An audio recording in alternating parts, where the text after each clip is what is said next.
Jericho was once the home of wealthy Africans in the Kenyan capital. Then seemingly, over a couple of decades, the beauty that defined this neighborhood vanished. You'll have a home, self-contained, though small, it's self-contained.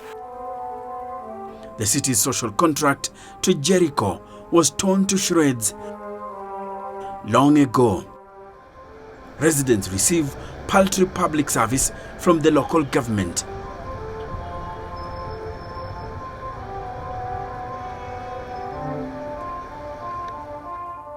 The estate of Jericho in the capital city of Nairobi has gone through a major economic and demographic decline in recent decades.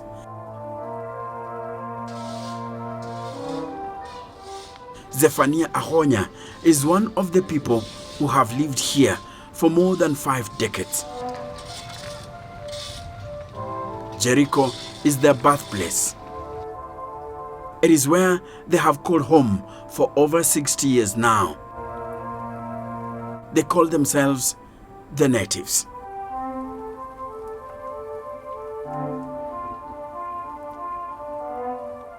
Nilizaliwa mwaka wa 1964 na nimelelewa huku tangu utotoni kufikia wakati huu.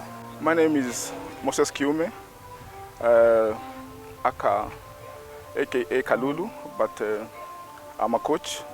So mostly I'm known by Coach Kalulu. I'm born and raised here.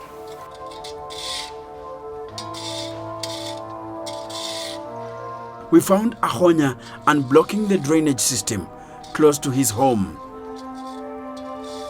It's become his duty.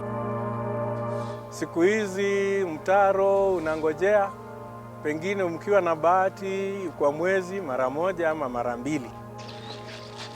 Na sasa siku hizi pia wakaazi wameongezeka. Na kwa hivyo maji taka yamekuwa mengi. Hatuwezi kungojea mpaka mwezi uishe, kama vile unavyojua kuna vyura na kuna mbu na kuna magonjwa mbalimbali na tuna watoto wadogo.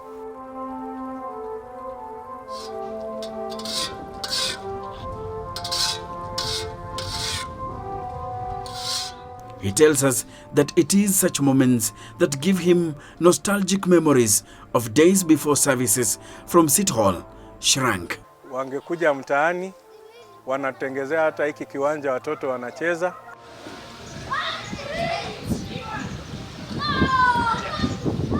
Wanafieka nyasi, wanatengeneza even the maua, the parks.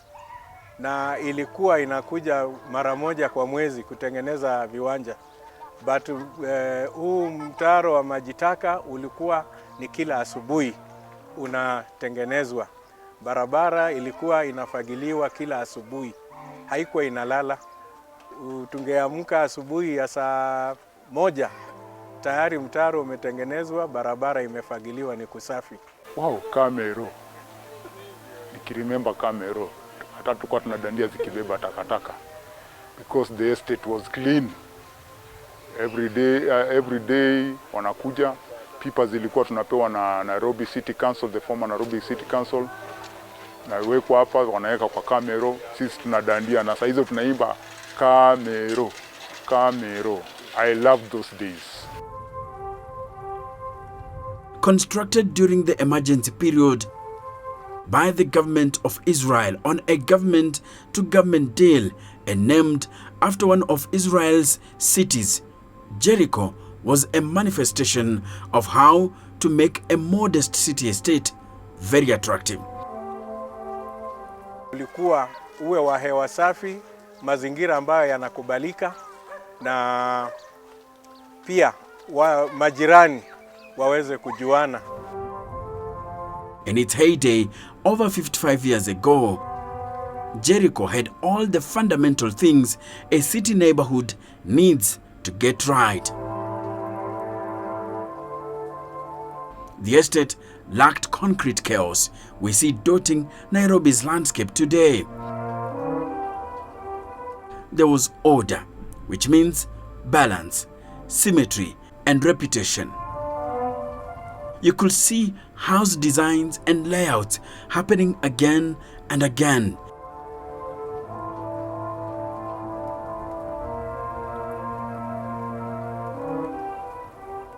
The left side of the estate matching the right side. Kulikuwa na open spaces, ungeweza kuona hata ukiwa ndani ya ile shule iko nyuma yako kule, ungeweza kuona ndani ya shule. Hakukuwa kumezibwa vile kumezibwa saa hizi, kulikuwa kusafi.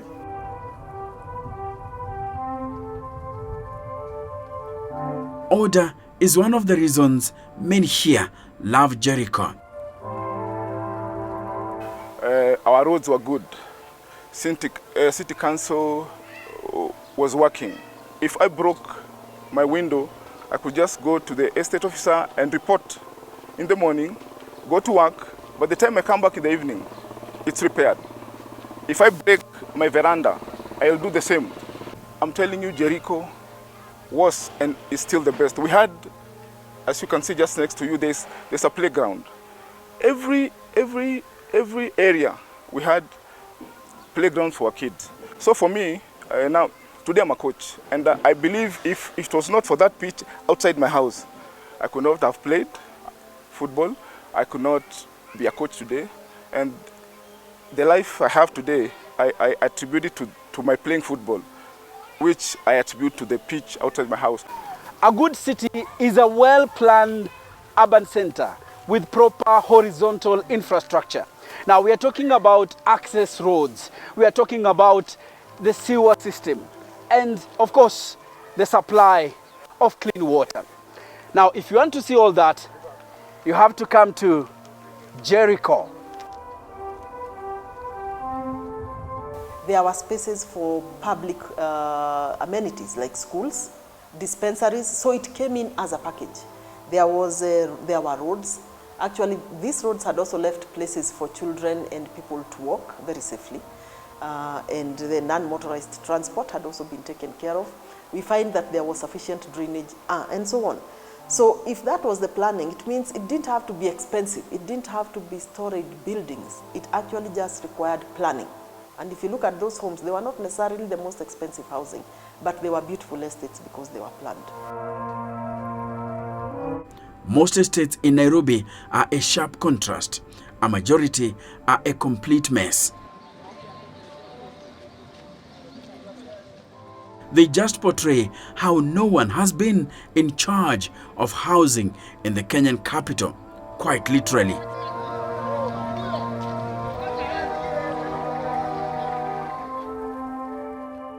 It has been like the proverbial phrase, every man for himself and God for us all.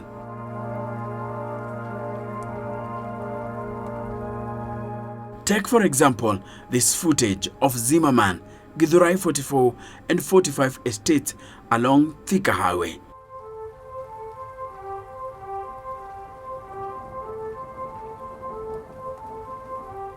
From the skies,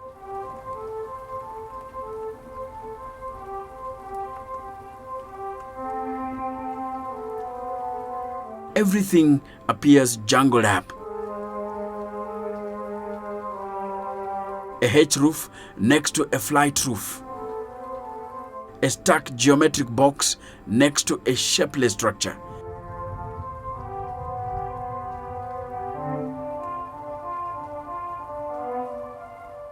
They appear like structures randomly placed together in any space available. Estates that were formed after Jericho should have emulated the structures and the plan that Jericho had. We have 2 soccer pitches, a basket court pitch, a volleyball pitch, a social hall. So for me, if not Eastlands, in Nairobi, Jericho is among the best well-planned estates that we have. Now at some point we completely lost it. Even the areas that were for public amenities don't exist anymore. You go there and find some high-rise buildings. You have your 2-storied building and your neighbor has a 10-storied building. So you either have to shift or live with the shadows and the cold that comes, by being surrounded, by these homes. we stopped adhering to the plans and left development, as you've said, to individuals, develop.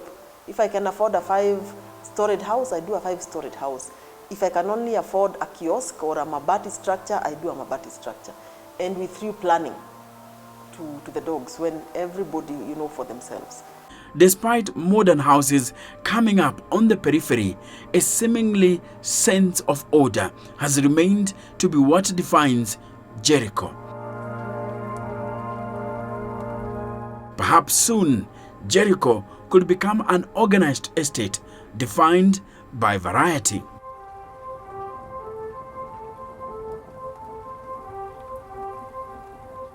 People always crave for live streets and open spaces than dead ones. For decades, Jericho has dished that to its residents and visitors. In fact, it's the open spaces and public utilities like football pitches and social halls that has seen Jericho remain to be one of the breeding grounds for talents.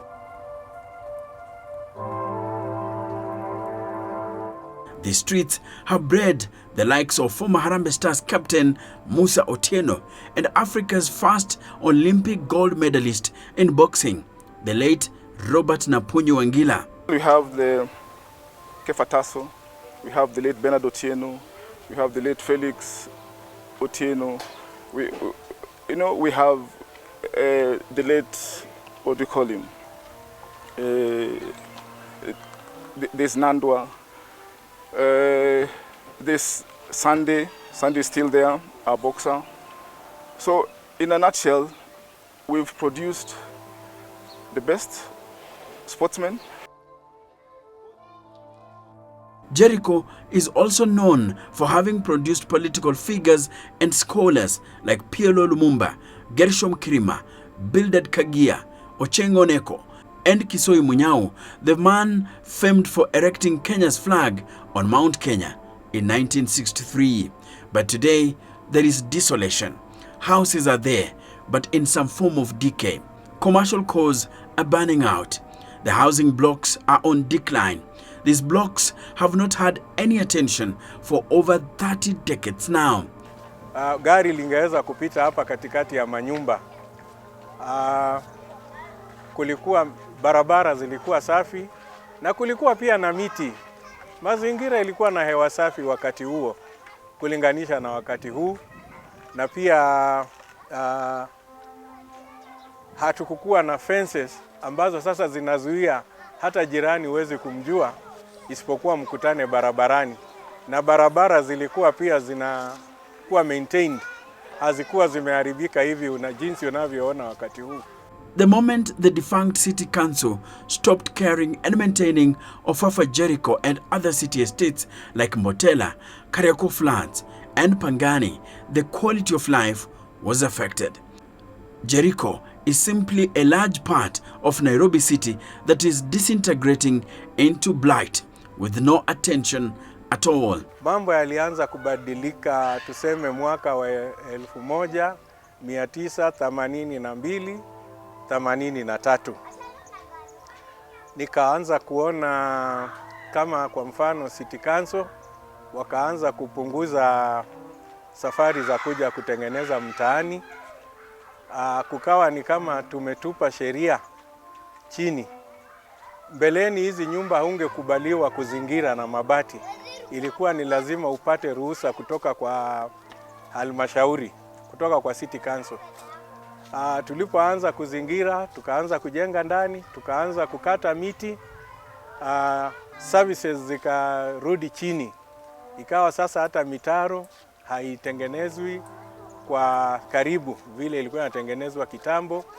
Barabara hizi za kuingia ndani zikawachiliwa. Hata nakumbuka kuna wakati nilienda kutembelea yule anaitwa ward manager, na akaniambia kwamba barabara zile wanaangalia sana ni barabara kama za Buruburu kwa sababu hao ni walipa ushuru. Nikashangaa, na sisi hatulipi ushuru huku na tunaamka asubuhi kwenda kazini. The decline of Ofafa Jericho and other estates under City Hall is a manifestation of the investment and corruption in the capital. My name is Enoch Sikole, and I am the Kenyan historian.